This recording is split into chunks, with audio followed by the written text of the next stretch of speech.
It's just the normal noises in here.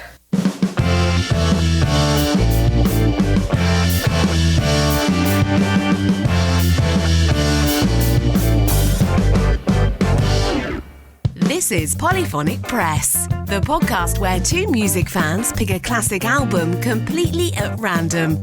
Using the patented random album generator, they are given an album to review from a curated list of over 1,000 classic releases, spanning multiple genres. And now onto the show. Here are your hosts, Jeremy Boyd and John Van Dyke.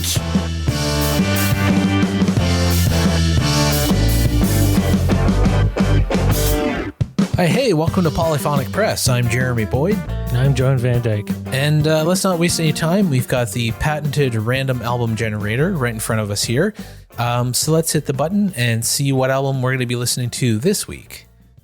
And the album we're going to be listening to is Chic, Say Chic. I think this is like a funk thing.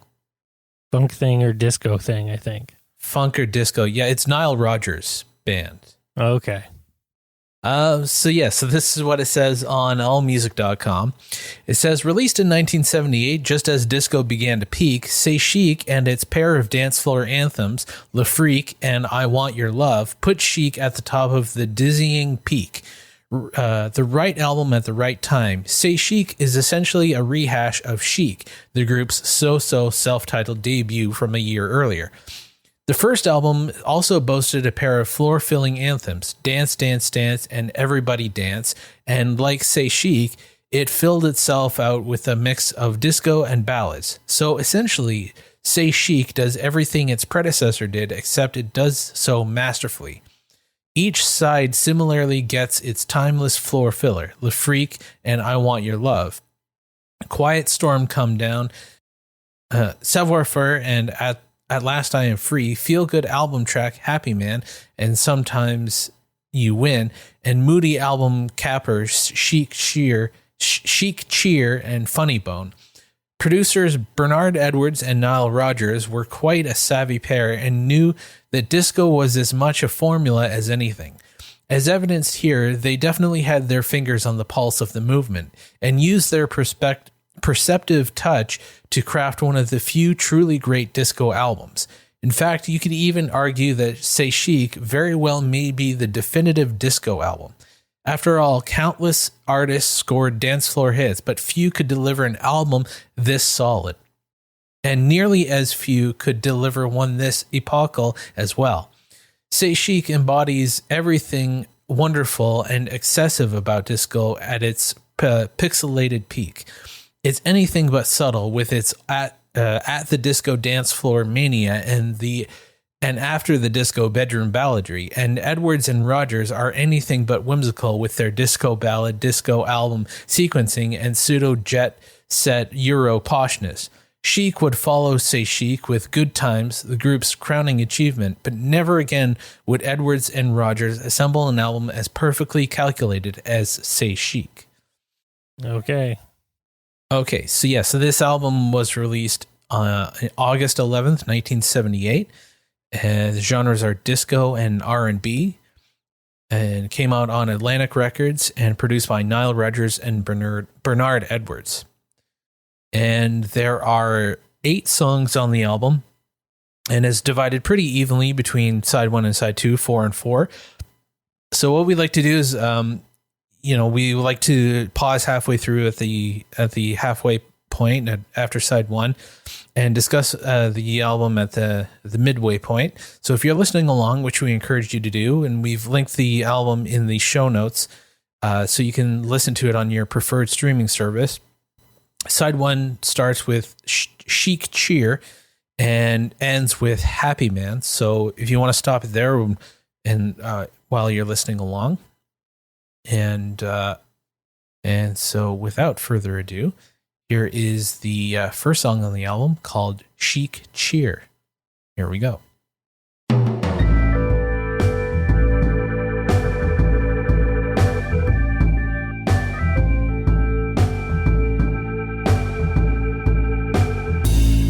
All right, and ending side one with Happy Man. Yeah, I'm really liking this quite a bit, actually.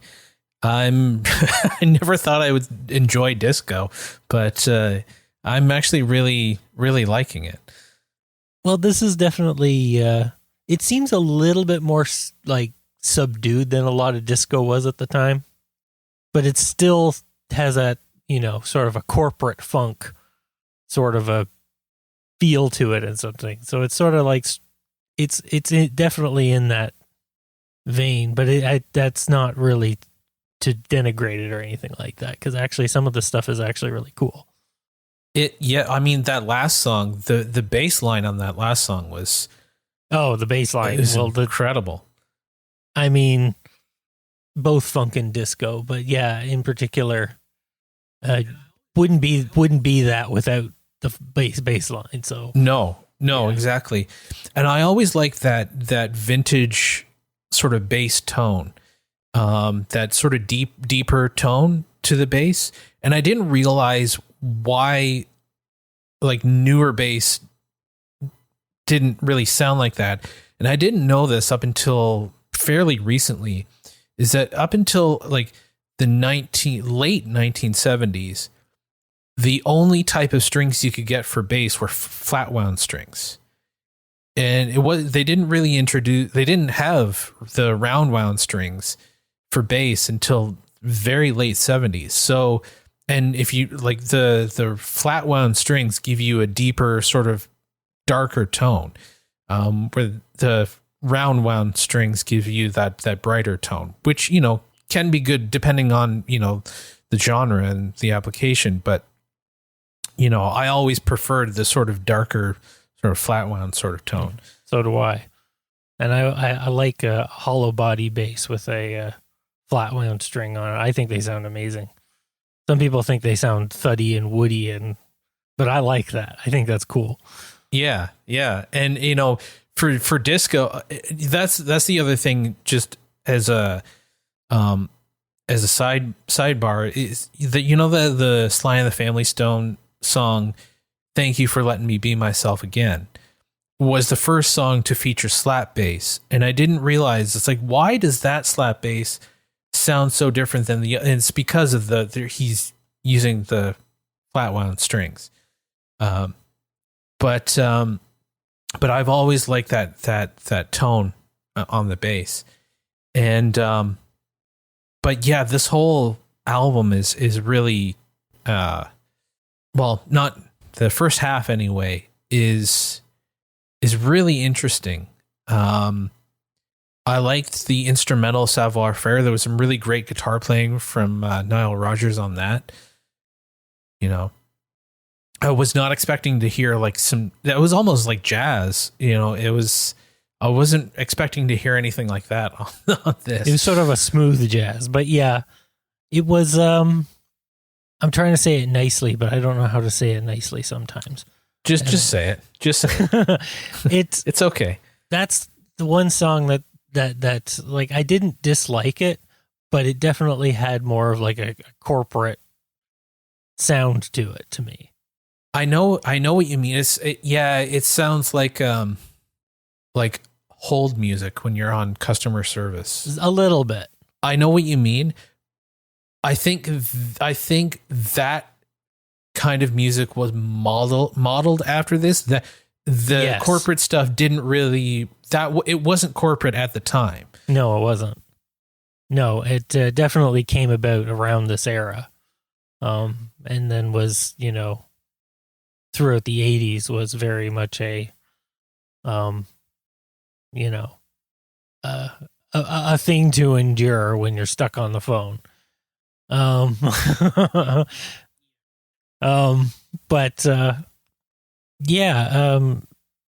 But still, I kind of like, and another thing that I noticed, especially with the Happy Man, I noticed that, but it's seems to be throughout the whole album. The drum sound is very dry, but it's up front, and it's I've been listening to a lot of stuff with drums with reverbs lately, they've been coming up on the thing quite a lot, and this is such a stark contrast to that. And you realize what the gated reverb was replacing around this time, but this just still sounds a little bit different yet again from what drums normally sounded like at the time, even. Yeah, you're right. First of all, a lot of disco, a lot of the, I don't know, the throwaway disco stuff, Okay. for lack of a better term, it was really when drum machines were first becoming common, and all the drums kind of sounded the same, and you had those the tom, that really laser sounding toms when they would do a fill on the drum machine. But it's very obvious that this is not a drum machine. They're using a real drummer here. And so I think that sets it apart from a lot of the, like I said, the disposable disco that was out at the time, and when it became popular and everybody like the had hooked on clap thump. Yeah. Yeah, that stuff. Like just the stuff that's just like slapped together. Yeah. I think this band in particular, I think they're a band first, and they're doing R&B first, and they just happen to be doing disco, but they're not a disco band, if that makes sense. Like they're it's more funk, it's more R&B based than a lot of the other disco stuff. A lot of the, like, honestly, the other disco it's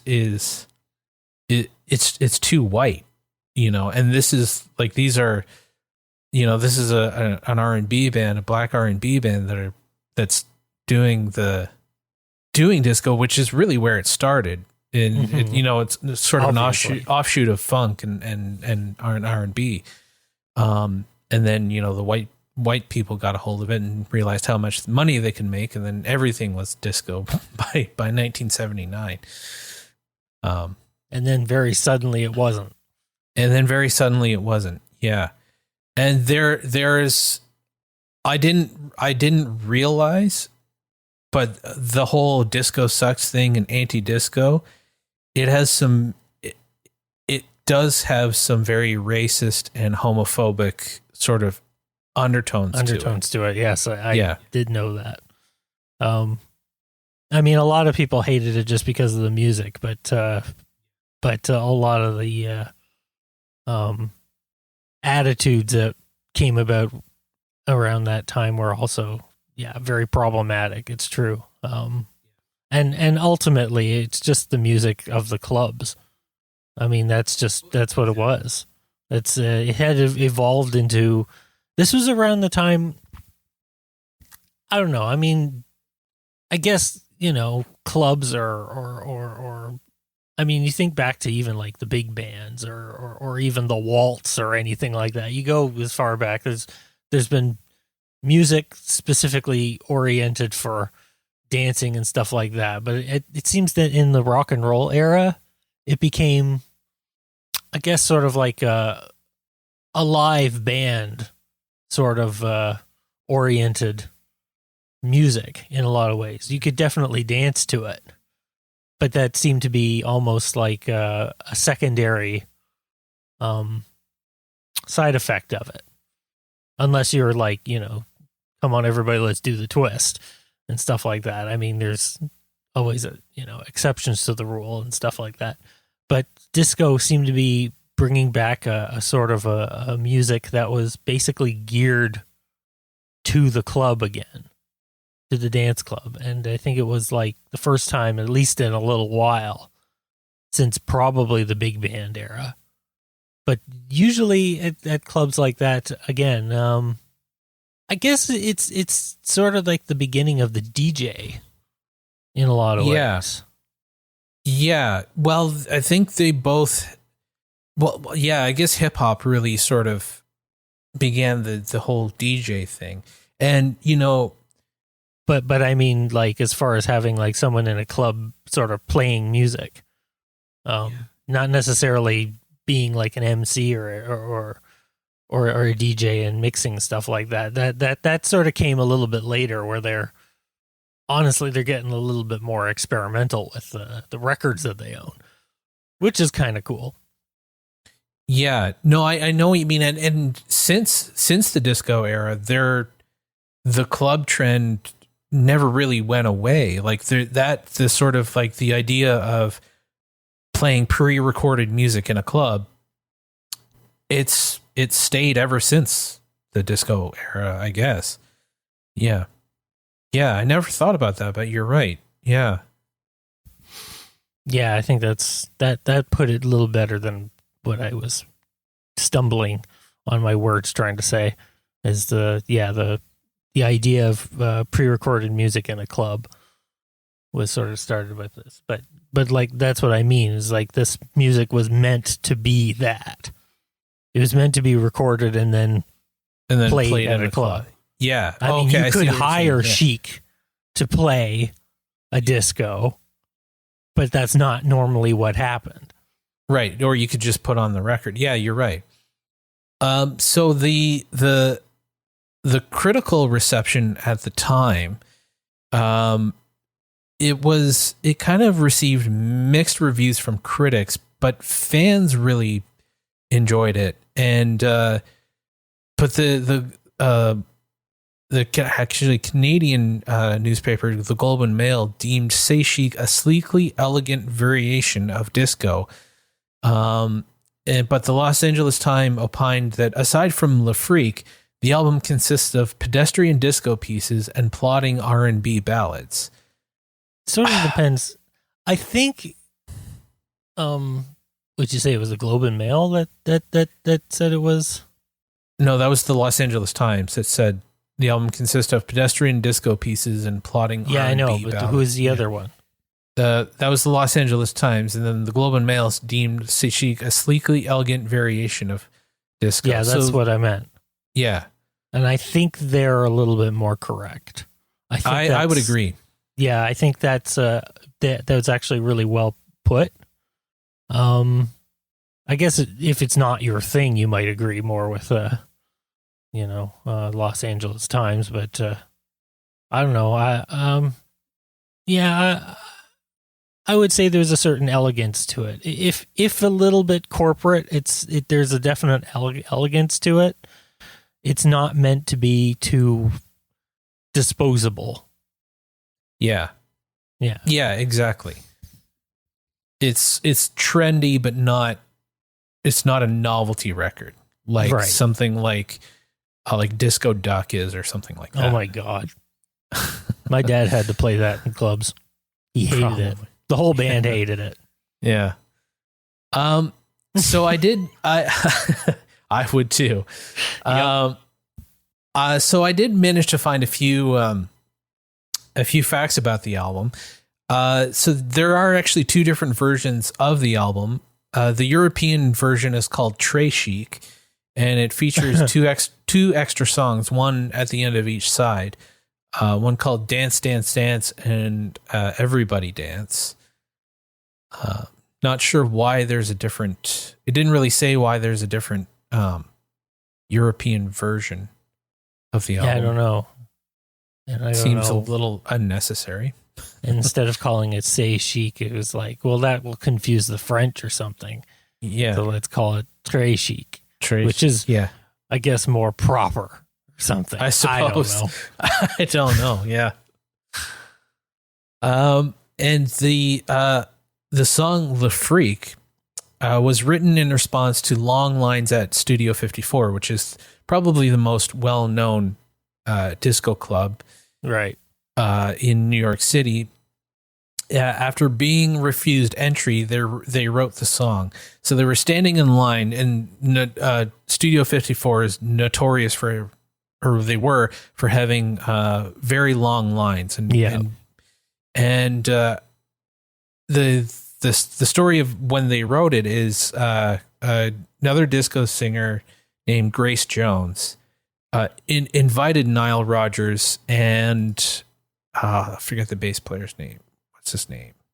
Bernard Edwards. She invited them to hang out at Club 50 or Studio 54, and they were refused entry by the bouncer, and so they wrote the song. And the initial lyric, instead of freak out, was fuck off. Yeah. I did know that. I think the Professor of Rock did a video on it, so it's a pretty good video. But I did hear about that. But again, once they wrote the song, they figured, well, if we're gonna make a hit out of it, there's no way we're gonna go into a club and sing "fuck off" to our audience, right? So we better change it. Yeah. And the other thing is, Le Freak it's the first song in Billboard chart history to reach number 1 3 separate times. It spent a total of 6 non-consecutive weeks in the number 1 spot on the Billboard Hot 100 chart. Wow. That's pretty good for not Pink Floyd. Yeah. And this Say Chic was the band's most commercially successful album, reaching number 4 on the Billboard's album charts and topping the U.S. R&B chart for 11 weeks. Say Chic was on Billboard's 1979 R&B album of the... Oh, Say Chic was Billboard's 1979 R&B album of the year, claiming the number 1 spot on Billboard's year-end review. So it may have received mixed critical reviews, but it sold really well. It was one of the most popular albums of 1978. Yeah, probably. I can't think of too many albums from 78 that probably did as big. I don't know. It seemed to be a bit of a stale year. I can think of lots of albums from 79, and I can think of a bunch of albums from 77. I mean, punk was huge in 77. But 78 seems to be a bit of a lull year. So this sort of fills that gap. It and, the Dire Straits record was pretty big too. Yeah, interesting. So I guess we'll get back into the second side of the album. But before we do, let's hear from our friends over at the Pick a Disc podcast. Check that out. Do you like music? Do you like podcasts? Chances are you like music podcasts. Take this one for example, Pick a Disc, where every fortnight a guest comes on to talk about an album for whatever reason they want to. Sometimes I like it, sometimes perhaps even something else other than just like it. You just listen to the podcast and find out.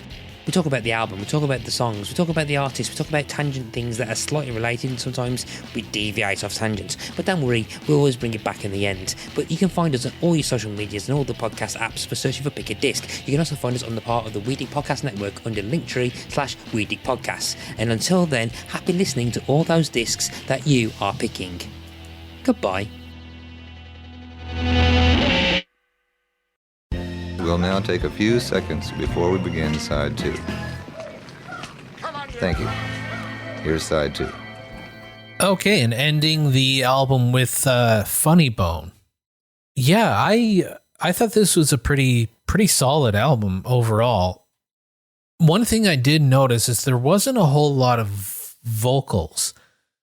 There are like verses and like verse and chorus, like song structure. There was a lot of repetitive, like one line vocals. Yeah. But there weren't a lot of like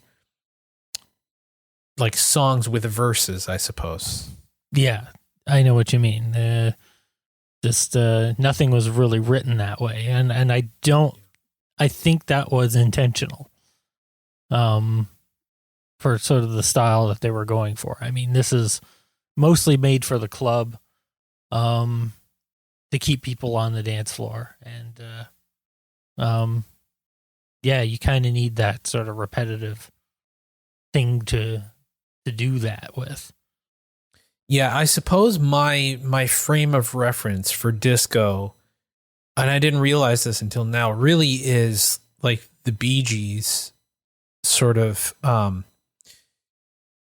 like doing the soundtrack to Saturday Night Fever, and really that's not really disco. It's more like those are pop songs, but they're for the movie, and they're sort of songs written about disco rather than disco songs, if that makes sense. Yeah, they're disco-esque for sure, but they're definitely more of a pop song structure when you get down to it, and it's get down to it. Yeah, no, I think you're right. Those are like those are more pop oriented songs. Yeah, no, there was, I did really enjoy the album. I didn't really find myself wanting, like I wasn't longing for that sort of more pop format. Or like the verses, I found myself really enjoying the grooves that were being laid down by the bass and the drums. I really enjoyed just listening to the instrumentation, to be honest. So I didn't find myself missing that sort of that vocal sort of single singer sort of vocal type of thing. Yeah. A couple of times I thought the lyrics were a little on the, I don't know, simplistic side, but again, I think that was also intentional. That's intentional, really, just to sort of keep it more. The vocals in this were really another instrument, basically. Yeah, so it didn't really matter what they were saying, I guess. For the most part, yeah. For the most part, except for Le Freak, which is actually about, them being in the club, and that one did have some verse lyrics. Yeah, a little bit. And again, it's also the pop song on the album for the most part. It's the hit. I mean, almost everybody's heard it. Everybody's heard it, and that's the one song that gets played on the radio. It's not.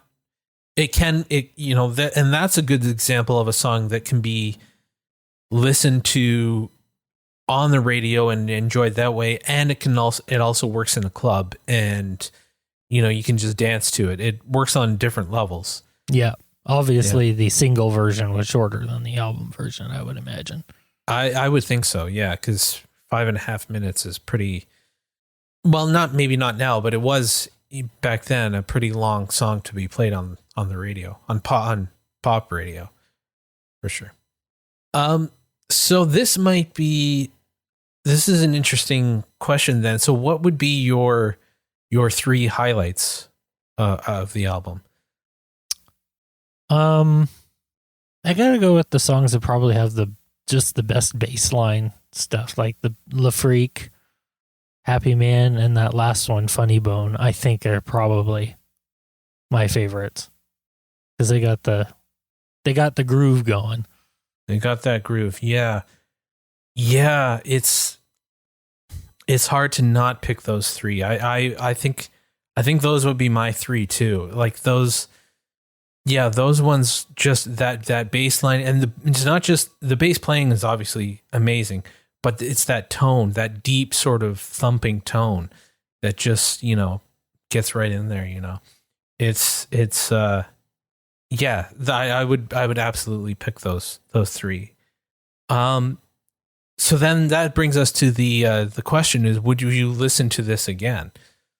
Yeah, I probably would. Not all the time, but I might put it on again. It was fun. Yeah, I would too. I mean, it's a fun album. If I'm in the mood to just, it's a good album to, like, if you're doing chores like cleaning around the house or something like that, it's a good album to put on for that sort of thing. It's very upbeat, and it's very, it's just fun. I mean, there's really no other way to say it. I mean, it's just a fun album, But so I guess we'll end the episode there. Thank you so much for listening if you made it this far. If you did enjoy the show, don't forget to subscribe so you don't miss any future episodes. And we'd love it if you leave us a rating and a review, as it really helps us find new listeners, or rather helps listeners find us. And if you want to support the show and get these episodes the day before they go live, you can head over to Patreon.